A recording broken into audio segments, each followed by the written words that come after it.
The story of the Silk Road begins not with the quiet shuffle of camels or the gleam of goods exchanged in the markets, but with the ambitions of empires and the curiosity of people who dared to wonder what lay beyond the horizon. Before it became the first great highway of globalization, it was just a scatter of paths winding across deserts and mountains, fragile links in a chain that stretched between civilizations that barely knew one another existed. Its true birth lies in the 2nd century before our common era, when the Han Dynasty of China looked westward and discovered a world that, until then, had been more legend than reality. China at that time was consolidating itself under the Han emperors, who ruled from 206 BCE to 220 CE. Their armies were pushing outward, their bureaucracies were tightening, and their rulers were eager to display the grandeur of their empire. But to the north, a formidable presence stood in their way: the Xiongnu nomadic horsemen who lived on the steppe and harassed Han borders with raids swift and devastating. To meet this challenge, Emperor Wu of the Han decided not just to expand militarily but also diplomatically. He needed allies, and so, in 138 BCE, he sent out an envoy by the name of Zhang Qian. That single decision would ripple across history. Zhang Qian's mission was earnest but perilous. Almost as soon as he left Han territory, he was captured by the Xiongnu and held for years. When at last he escaped and pressed further west, he reached unfamiliar lands, Fergana, Bactria, and beyond. After 13 years away, he finally returned to China, battered but alive, carrying not gold or jewels but information. He described lands where magnificent horses, unlike any the Chinese had seen, thundered across the plains. These animals, later known as the Fergana or heavenly horses, were so prized that the Han considered them gifts from the gods. His reports of distant states and new goods planted a seed in the minds of the Han court. They realized they were not isolated at the edge of the world. Vast lands lay beyond, filled with possibilities. At the center of this discovery was a material that would define an era: silk. Since the Neolithic age, Chinese weavers had mastered the secret of unraveling silkworm cocoons and weaving their threads into shimmering cloth. By Han times, silk had become not merely fabric but an emblem of identity, luxury, and power. Light, lustrous, astonishingly strong, it was unlike anything else known in the ancient world. Its allure was magnetic. The moment it began trickling westward, it created insatiable demand. Romans, some 6,000 kilometers away, adored it. Aristocrats draped themselves in silk robes so fine they gleamed under lamplight, scandalizing traditionalists who scornfully complained that the empire's reserves of silver and gold were evaporating into foreign merchants' hands. For Romans, silk became a dangerous addiction. For China, it was leverage, an export that carried not just profit but symbolic dominance. Yet to reduce the Silk Road to silk and empires alone would miss its deeper essence. Even in its earliest days, it was already more than a trading corridor. It was a channel for connection. Grapes, alfalfa, walnuts, and other plants moved east into China, reshaping agriculture and diet. From the Chinese side came peaches and apricots traveling west, rooting themselves in fields they had never known before. Techniques in glassmaking and metal crafting began to leak across borders. Stories and legends straddled languages. Merchants did not always carry books or scrolls. Sometimes their casual tailies, their gestures, their rituals were enough to transmit pieces of culture as enduring as any bolt of silk. But the Silk Road was never simple nor easy. Between the Han frontiers and the lands of Persia or Rome lay obstacles daunting in their immensity. The Taklamakan Desert, a name chilling even to modern ears, was a sea of sand so merciless it swallowed entire expeditions. Its dunes shifted like restless waves, so that the road itself could vanish overnight. Legends warned of voices in the wind, whispering to travelers until they strayed and perished. Only by hugging the fragile lifelines of oases, like Kashgar, Khatan, or Dunhuang, could caravans hope to pass. And beyond the desert towered mountains like the Pamirs and Tian Shan, Jagged ridges where thin air gnawed at lungs and avalanches could erase a caravan in a heartbeat. To embark on the Silk Road was to wager everything in one's life against the promise of distant wonders. The Han Dynasty attempted to stack the odds in their merchants' favor. They built garrisons in vulnerable places, established watchtowers, and settled soldiers along frontier regions to safeguard critical passages. Fortified outposts became way stations, repositories of food, and resting places for weary traders. Taxes imposed along the journey funded these defenses, but also reminded merchants of the ever-present hand of the state. Trade for the Han was about wealth, yes, but also about prestige and the extension of influence. By stitching together their empire with far-off lands, they were laying claim to something far grander than material profit. They were asserting China's place in a wider, interconnected world. And the West noticed. Though no Roman ambassador ever shook the hand of a Han emperor, Roman and Chinese goods met through countless intermediaries: Indian seafarers, Persian middlemen, Central Asian Sogdians. These merchants became the true lifeblood of the road, ferrying bolts of silk one leg forward, bartering for spices and gems, and passing them along chains of markets stretching across continents. To the Romans, China was a half-mythical land they called Serica, the land of silk. To the Chinese, Rome was the Qin, the Great Qin, a distant empire of staggering might. They may never have exchanged formal greetings, but through the silent dialogue of goods, they knew of one another's existence. By the close of the Han era in the 3rd century CE, what had begun as a diplomatic gamble had flowered into a transcontinental phenomenon. The Silk Road was no longer just an idea. It was a reality trodden daily by caravans weighted with treasures, by camels trudging into sunsets, by merchants exhausted but hopeful. It connected farmers in Chinese mulberry groves with senators in Roman villas, priests in Indian temples with dancers in Persian courts. It was still fragile, still vulnerable to war and weather, but it had rewoven the map of humanity. The Silk Road's origin was not in a paved road or a dotted line, but in the first decision of a dynasty to look outward, in the bravery of an envoy crossing hostile lands, and in a shimmering fabric that caught the world's imagination. The story of the Silk Road's birth reminds us that history often begins not with certainty, but with risk. Merchants risked their fortunes. Emperors risked their resources. Zhang Qian risked his life.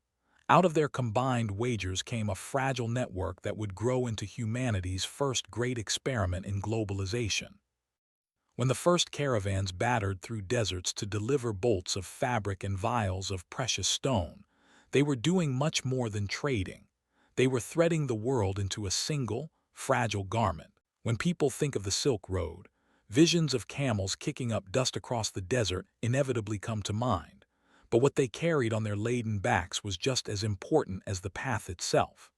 The true wonder of the Silk Road was not merely the movement of objects, but the astonishing variety of things that traveled across thousands of miles, shaping cultures far beyond their original homes. At its peak, this network of roads, rivers, and mountain passes became less like a series of dusty tracks and more like the bloodstream of early globalization. Foremost among the goods was silk, and silk was the superstar. Its shimmering texture, lightness, and durability made it irresistible to aristocrats, rulers, and anyone who wanted to flaunt their status. Not only the Roman Empire but also Persia and later Byzantium developed an almost obsessive appetite for Chinese silk. The fabric was so valuable that bolts of it could function as currency in some parts of the world, serving as a portable store of wealth. But despite giving its name to the root, silk was only the banner product. Dozens of other commodities crisscrossed the continents hand in hand with it. Jade carvings, porcelain vessels, and lacquerware from the East dazzled Western buyers, while China welcomed Persian glass, Arabian spices, and precious stones that glimmered in candlelight.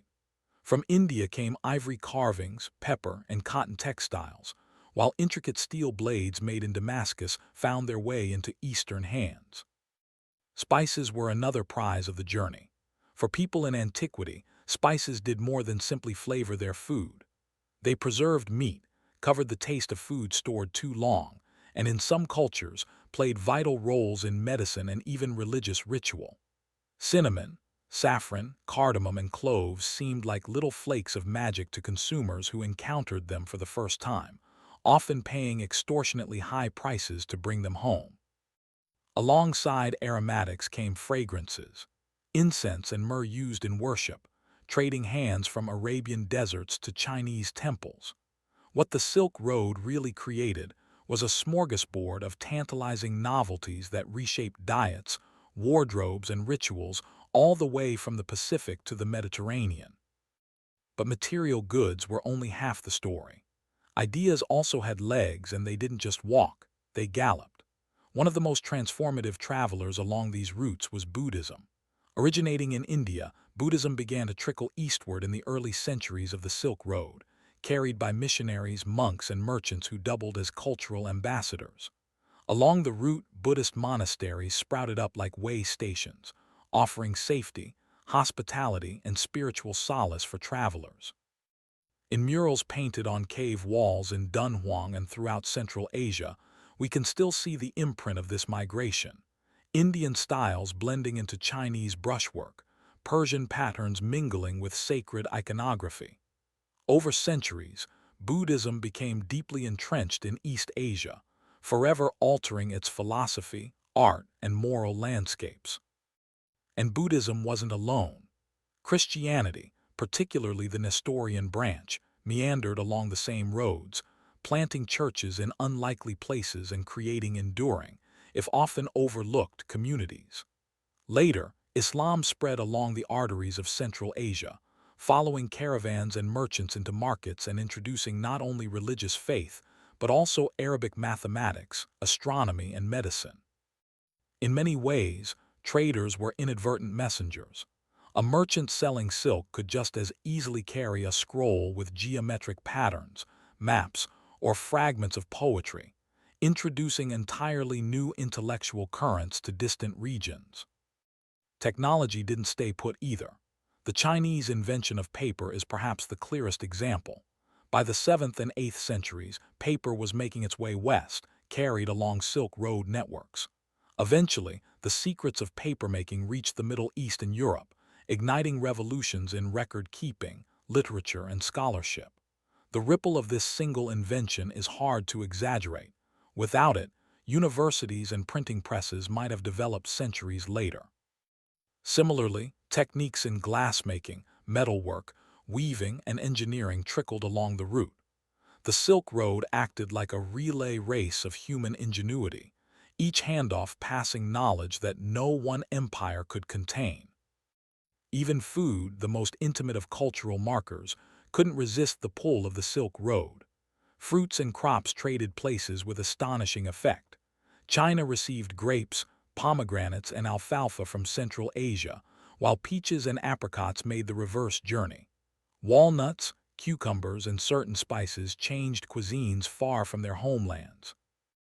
When we picture the banquet tables of emperors decked out with imported delicacies, it becomes clear that even diet had no borders when caravans connected kitchen gardens across empires.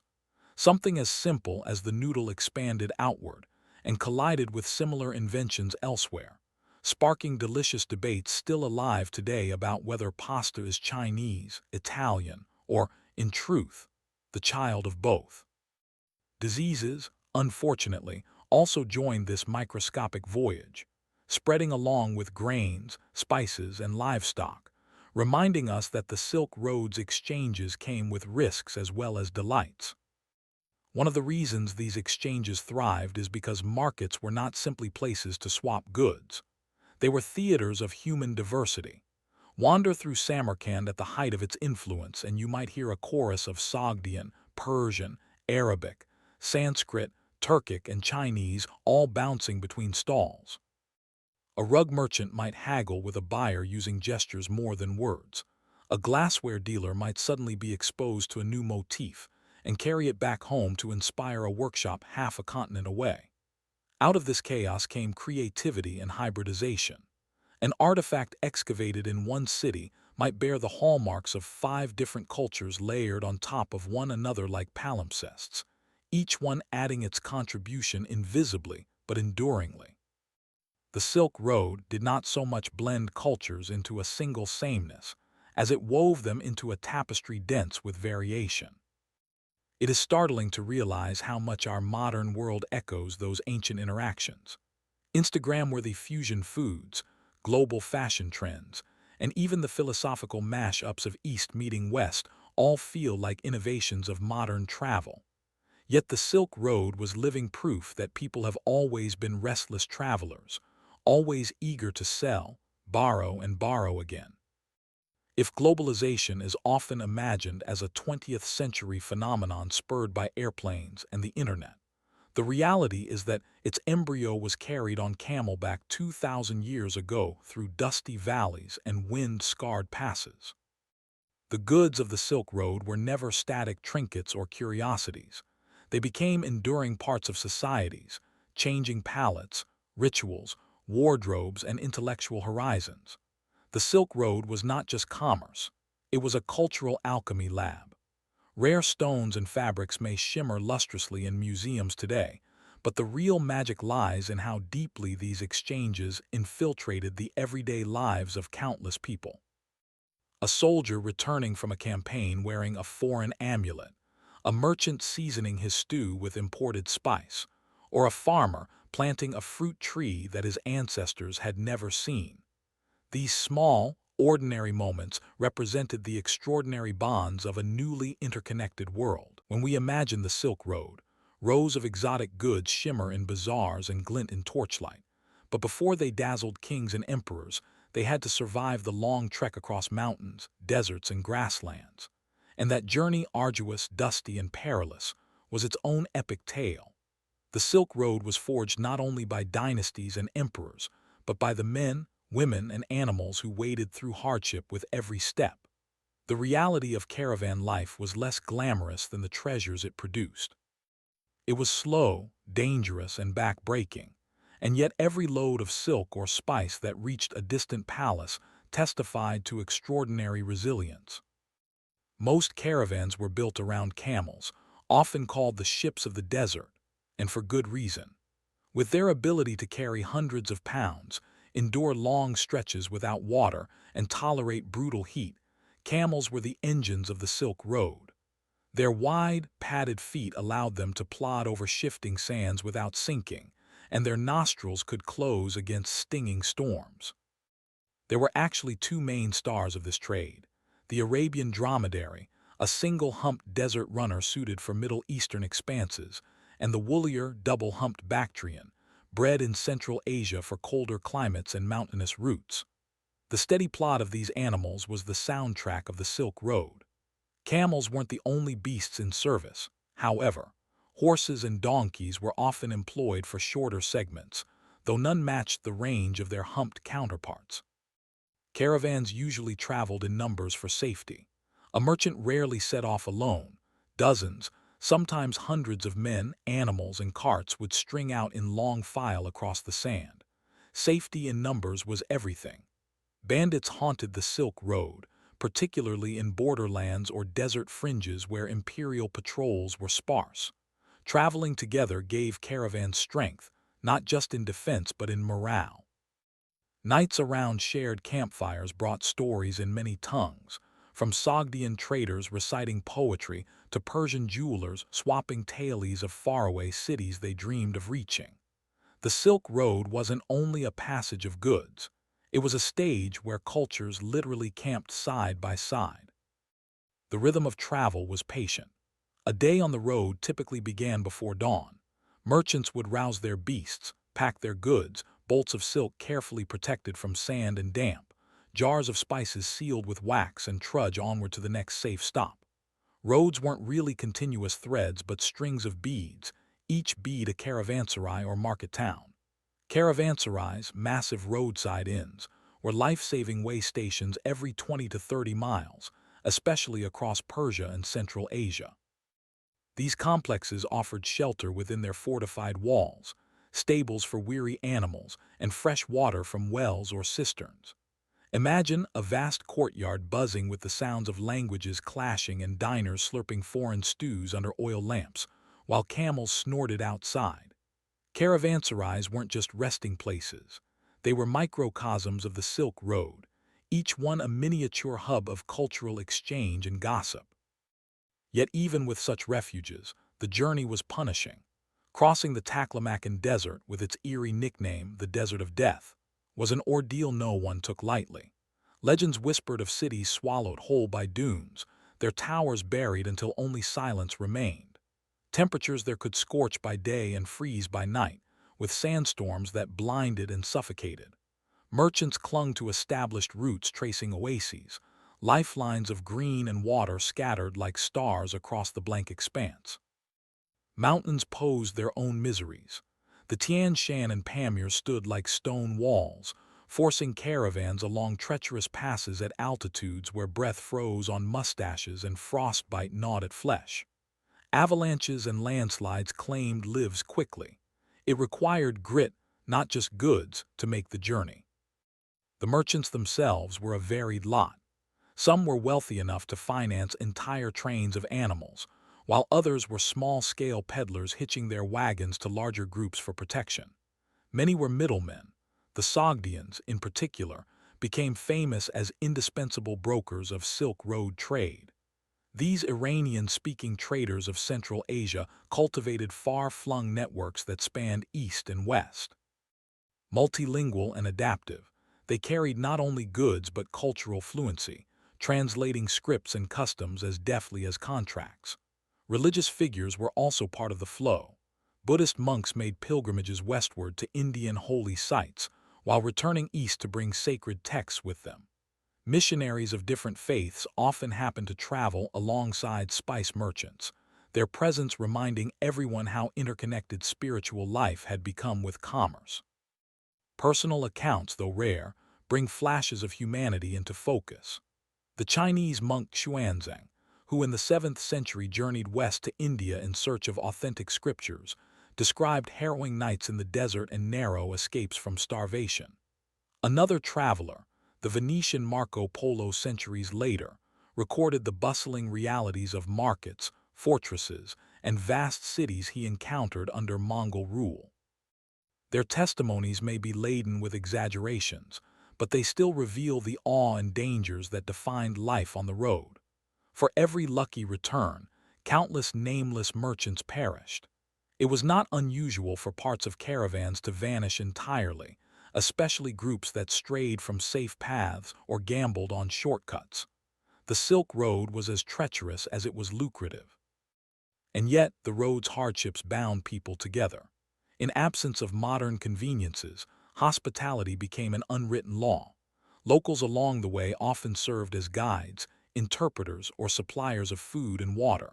In oases and caravanserais, strangers broke bread together, bartering not just goods but advice.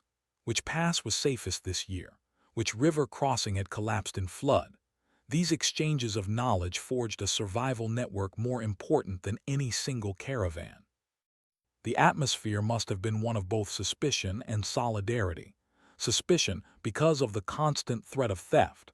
Solidarity because every face knew the same dangers. There was also the thrill of novelty. For many merchants, encountering strangers was more compelling than the profits. Hearing music from a distant culture, seeing clothes stitched in unfamiliar styles, or tasting food spiced in exotic ways must have been small wonders after weeks on the barren road. Stories carried by travelers expanded imaginations.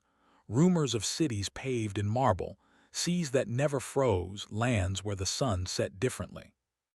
These tales spread faster at times than the goods themselves, weaving an aura of mystery around places most could never reach. Daily life on the Silk Road may sound grim, but its hardships were balanced by astonishing opportunities.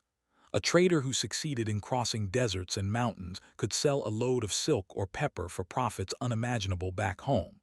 What cost pennies in one market could fetch fortunes in another. Survival was rewarded not just with riches, but with prestige. Entire families built generational wealth on the courage of their forerunners who braved these trials. Communities became linked across thousands of miles by marriage, shared trade, or shared faith nurtured during desperate nights under the stars. It is this human dimension that made the Silk Road more than an abstract network drawn on a map. It was the breath of camels steaming in cold dawn air, the scrape of sandals on rock, the laughter around tiny fire circles in a desert oblivion. Without the daily endurance of nameless thousands, the grand exchanges of silks, spices, and sacred texts could never have occurred. Life on the road was no glamorous caravan romance. It was muddy, sweaty, dangerous, and uncertain. And yet, it was lived by people who carried history quite literally on their backs. The Silk Road was never simply an empty highway waiting for merchants to stroll through. It was carved out, sustained, taxed, secured, and sometimes fought over by powerful empires. Each empire that rose along its winding length viewed the trade not only as an opportunity for profit, but also as a tool of diplomacy, influence, and soft power. Goods may have moved in the panniers of camels, but politics rode just as firmly on their backs. In the West, Rome loomed as the great consumer. Romans could hardly produce silk themselves, yet the hunger of their elite fed the market, making the empire not just a military giant, but also a ravenous customer. The outflow of Roman gold into the East became so pronounced that satirists and moralists fretted it was draining the strength of the empire. But Rome's influence wasn't only economic. Roads, fortresses, and provinces along the edge of its world provided stability that merchants could ride on, ensuring that goods made their way from Persia or Syria out to the Mediterranean's wider markets. Further east, Persia played a dual role as both middleman and gatekeeper. The Parthians, and later the Sassanids, controlled large stretches of the crucial center corridor. Their land stitched together Mesopotamia with Central Asia, making them indispensable brokers. The Persians levied tolls and demanded transit taxes, adding constant friction, but also providing the stability of infrastructure. They expanded caravanserais, patrolled dangerous zones, and cultivated cities like Ctesiphon into cosmopolitan centers of trade. Persia's wealth and resilience owed much to its position as the beating heart between East and West. For centuries, no silk reached Rome and little glass reached China, unless it passed through Persian hands. Still further east, China's Tang Dynasty embodied the cosmopolitan spirit of global exchange. From the 7th to the 9th centuries, the Tang capital of Chang'an was among the largest, most dazzling cities on earth. Within its walls lived Persians, Arabs, Indians, Turks, and Koreans, all invited by the openness of an empire that thrived on cultural variety. The Tang emperors promoted the safety of the northern and southern Silk Roads, building garrisons and fortifications, and proudly showcasing foreign markets within their capital. Exotic fashions, new instruments, and pigments from foreign lands were woven seamlessly into Chinese life. Tang elites painted themselves with cosmetics derived from Persian ingredients and listened to lutes inspired by Central Asia. This was globalization not in abstract theory but in tangible sounds, colors, and tastes. The Byzantines, heirs of Rome in the East, played their own crafty part. By the 6th century, silk was so vital to their economy and prestige that Emperor Justinian commissioned a bold theft. Monks smuggled silkworm eggs out of China, hidden in hollow bamboo walking sticks. With this daring act of industrial espionage, Byzantium began producing its own silk, loosening the East's monopoly. Yet even with their homegrown supply, Byzantine silk owed its techniques, dyes, and patterns to exchange along the Silk Road.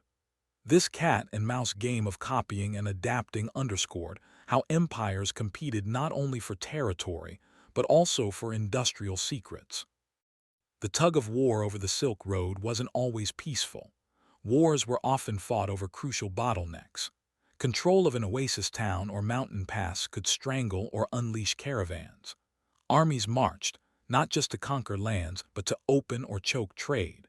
For example, the Battle of Carrhae in 53 BCE, where Roman ambitions collided with Parthian cavalry, reminded the world that control of Eastern trade was inextricable from political might. Later, Turkic states in Central Asia made their wealth by exploiting their positions along the road, forever shifting alliances with Persians, Chinese, and Arabs.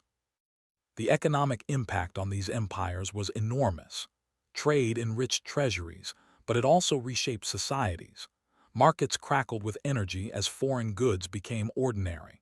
Persian nobles drank Chinese tea. Tang nobles set their tables with Persian glass cups. Byzantine merchants strutted in robes woven with motifs that revealed Persian inspiration. Diplomacy often piggybacked on caravans, too. Gift exchanges of foreign animals, giraffes, ostriches, or lions, impressed courts that hungered for spectacle, and these exotic creatures became symbols of an empire's global reach. A giraffe in a Chinese palace or a Roman senator's chamber was more than curiosity. It was proof the world was getting smaller, and their empire mattered in it. Yet the shadow side of power was always there. States demanded taxes, bribes, or tariffs that ate into merchants' profits. Armies conscripted traders or seized their goods for war efforts. Not all rulers cherished openness. Some closed their borders to perceive dangerous influences. But even repression showed how important the Silk Road had become. No power tried to ignore it. At most, they tried to bend it. What makes the story thrilling is that no single empire ever truly controlled the entire Silk Road. The distances were too vast and the geographies too varied. Instead, each empire acted like a keeper of one gate, shaping and guarding its section, sometimes clashing, sometimes collaborating. This fragile chain was constantly tested, but when it worked, it joined China's silk farmers to the streets of Rome, Egypt's weavers to the markets of Chang'an, and India's spice growers to Persian apothecaries. What the empires managed, collectively, was to turn a patchwork of isolated civilizations into a web of interdependence. These rivalries, alliances, and exchanges set the stage for one of history's most extraordinary episodes: the unification of the road under a single, unprecedented global overlord, the Mongols. With their brutal conquests came unexpected consequences, an age in which crossing continents became safer and faster than at any point before. For better and worse, the Silk Road would soon experience a golden blaze under the banner of the Great Khan. When the Mongols erupted from the steppes in the early 13th century, most of Eurasia trembled in terror. Stories of riders who swept across plains like whirlwinds, toppling cities and incinerating empires, terrified chroniclers from China to Hungary. Yet in the midst of all this fire and blood, something extraordinary took root. For all their brutal campaigns, the Mongols created one of the safest and most interconnected networks in history. The very empire that burned cities to ash also ushered in what became known as the Pax Mongolica, the Mongol. Along with it, the Silk Road surged into a golden age of exchange. Under Genghis Khan and his descendants, the Mongols forged the largest contiguous land empire ever.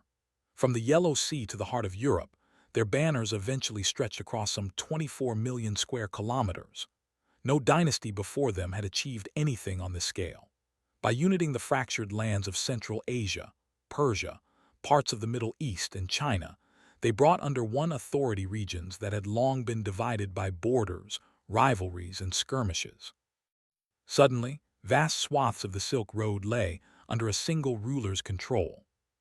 Security became one of the great ironic legacies of Mongol conquest. Merchants who previously risked bandits or toll-collecting warlords now found their paths safer because of Mongol patrols.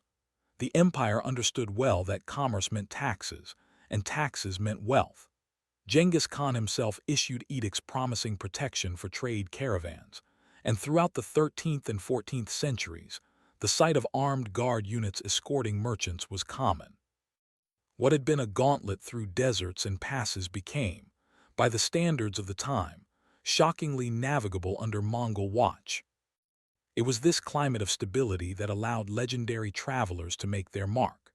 The Venetian Marco Polo, journeying in the service of Kublai Khan in the late 1200s, traversed the Silk Road with relative ease and left accounts that let Europe glimpse the staggering wealth and sophistication of China. Ibn Battuta, the Moroccan jurist and adventurer, crisscrossed Islamic lands at the time of Mongol dominance, commenting on the flow of people, goods, and knowledge. While their accounts must be read with skepticism, they were prone to exaggeration and myth. They remain invaluable windows into the cosmopolitanism that the Pax Mongolica fostered. Economic vibrancy was not just about treasures like silk, porcelain, or spices. Knowledge accelerated just as quickly. Papermaking techniques, already known in China, spread rapidly westwards, fueling scholarship in the Islamic world and eventually invigorating European learning. Mechanical innovations, such as printing, gunpowder weaponry, and advanced metallurgy, traveled along routes safer and shorter thanks to Mongol unification. Astronomy, medicine, and mathematics leapt borders. An observatory in Persia might suddenly be styled with Chinese instruments, while scholars in China read treatises enhanced by Arabic geometry. The Mongols were not just conquerors, they were also unintentional patrons of cultural diffusion. The Mongol Empire also standardized many aspects of administration that benefited the Silk Road.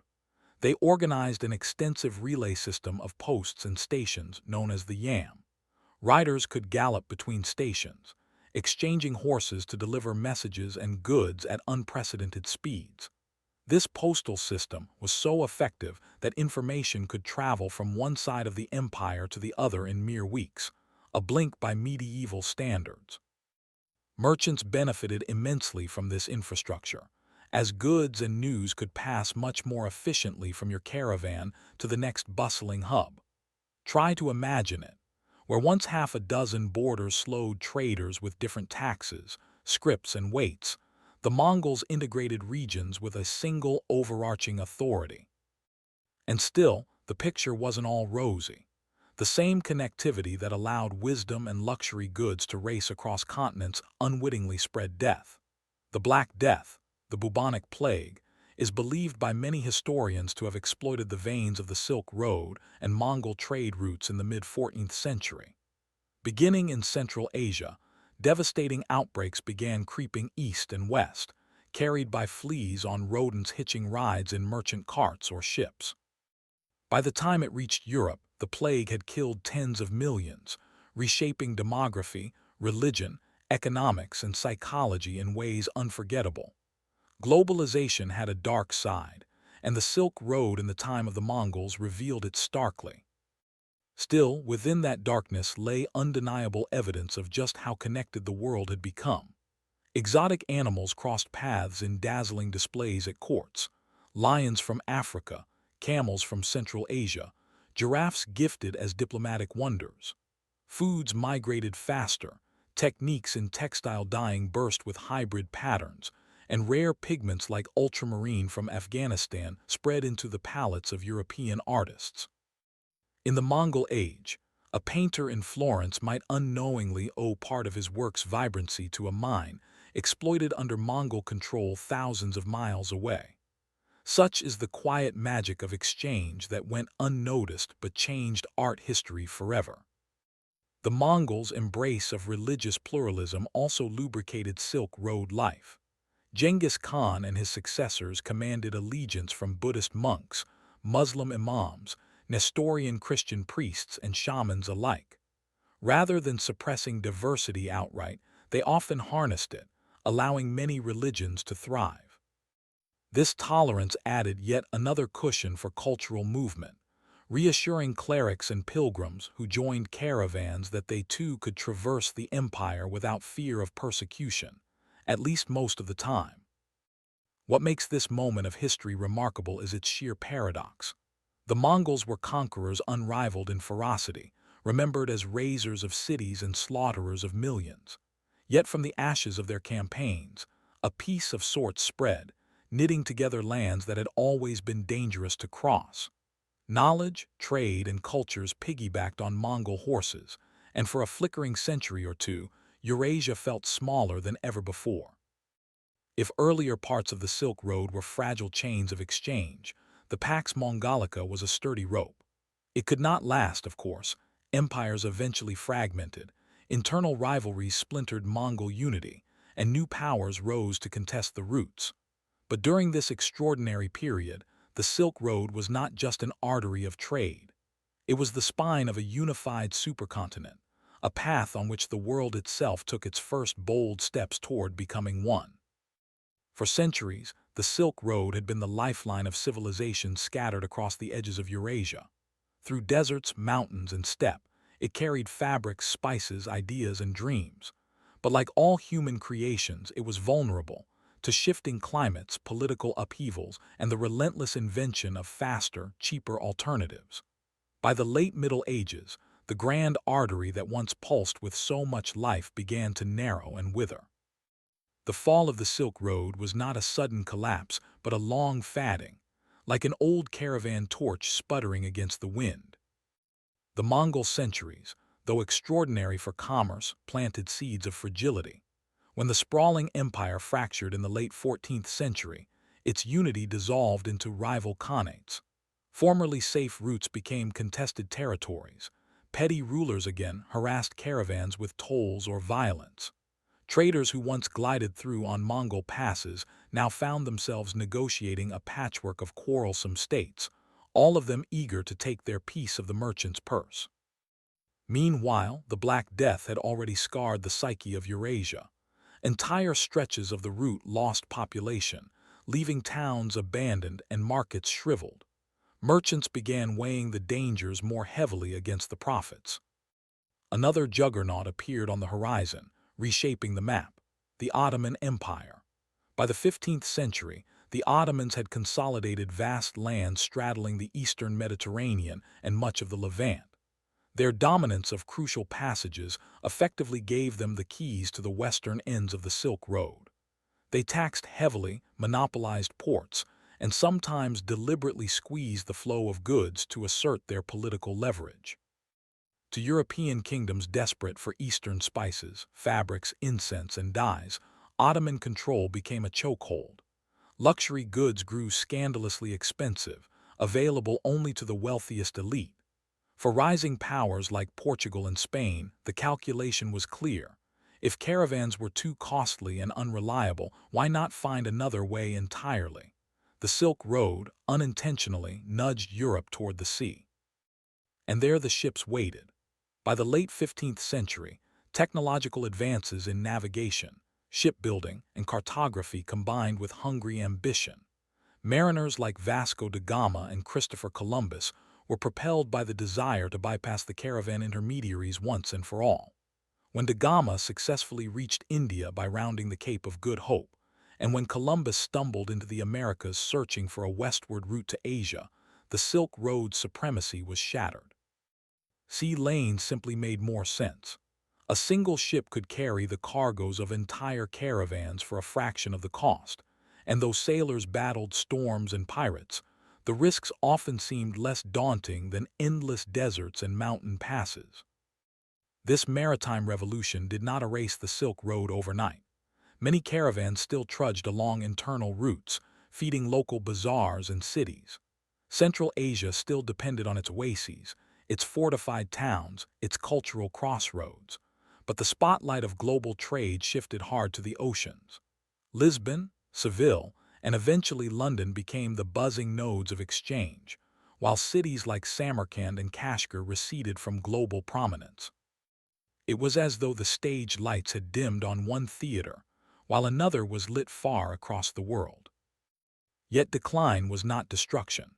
The Silk Road left behind cultural legacies that permanently altered every civilization it had touched. Languages remained studded with borrowed words from afar.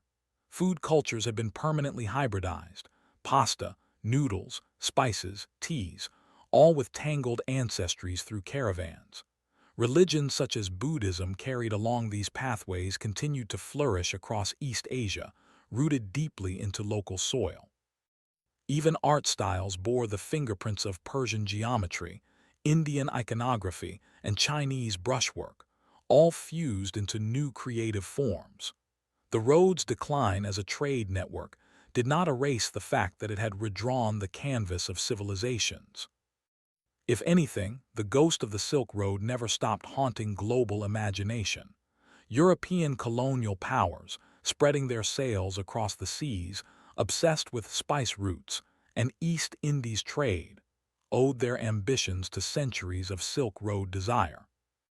Later empires like Britain and Russia played their own geopolitical tug-of-war over Central Asia in what became known as the Great Game, still echoing the same strategic obsession, with controlling corridors as old as Zhang Qian's envoy mission centuries before. Even today, the language of the Silk Road remains powerful. China's 21st Century Belt and Road Initiative, explicitly invoking the historic roots, is a direct appeal to memories of connectivity, exchange, and ambition. The ancient highway has become a metaphor for globalization itself. So the Silk Road never truly vanished, it changed clothes. The caravans thinned and the camels died off, replaced with galleons and caravels, which later gave way to steamships and airplanes. But the spirit of the route, openness to exchange, curiosity about the other, and appetite for novelty, lives on in the arteries of global commerce and culture. The Silk Road was less a static road of stone and dust than a habit of humanity. The compulsion to wander, to trade, to tell stories, to swap flavors, to borrow gods, to marvel at foreign fabrics and artifacts. The decline of the Silk Road leaves us with an invaluable lesson. Civilizations do not thrive in isolation, they thrive in connection. When the deserts fell silent, the oceans caught the chorus. And later, airplanes, fiber optic cables, and satellites would hum the same song across seas and into space. The caravans of yesteryear might be gone, but in a sense, we're all still walking the Silk Road every time we sip coffee grown halfway across the globe, wear clothes stitched on another continent, or listen to music that blends instruments our ancestors once traded in crowded bazaars. The Silk Road did not simply decline, it transformed, dispersing into the global bloodstream. Its legacy whispers every time the world feels smaller, and perhaps, if you listen carefully, you can still hear the faint jingle of camel bells in the desert wind, carrying with them the memory of the first great highway of globalization.